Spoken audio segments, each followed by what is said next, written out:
تین قسم کی عورتیں کبھی خوشحال نہیں رہ سکتی، نہ وہ عورت کبھی اپنے گھر کو آباد کر سکتی ہے۔ جی ہاں دوستو، آئیے میں آپ کو بتاتا ہوں کہ وہ تین عورت کون سی ہے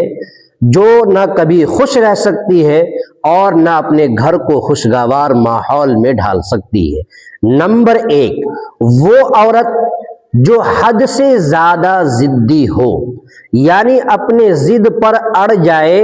اور اڑنے کے بعد اپنی ضد کو جب تک نہ منوا لے تب تک وہ اپنے ضد سے نہ ہٹتی ہو، یعنی ہٹ دھرمی پر وہ قائم ہو۔ نمبر دو، وہ عورت جو زبان دراز ہو، یعنی کہ وہ عورت اپنے شوہر سے ہمیشہ زبان درازی سے کام لیتی ہو،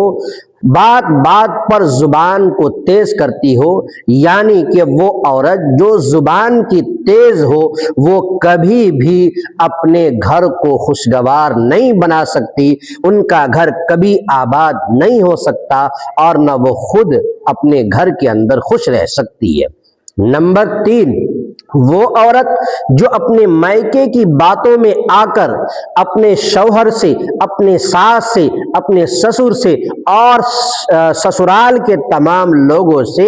ہمیشہ جھگڑا کرتی ہو، ایسی عورت کبھی بھی خوش نہیں رہ سکتی اور اپنے گھر کو کبھی بھی خوشگوار ماحول میں نہیں ڈھال سکتی۔ یقیناً اس طرح کی تین عورتیں ہیں جو ہمیشہ جو ہے اپنے آپ کو غم میں مبتلا رہتی ہے اور نہ وہ خوش رہتی ہے نہ گھر کو خوش رکھتی ہے۔ تین عادتوں سے عورتوں کو اپنے آپ کو بچانا چاہیے تاکہ وہ عادتیں ہمارے اندر نہ ہو اور اچھی صفات کی حامل عورتیں بننی چاہیے۔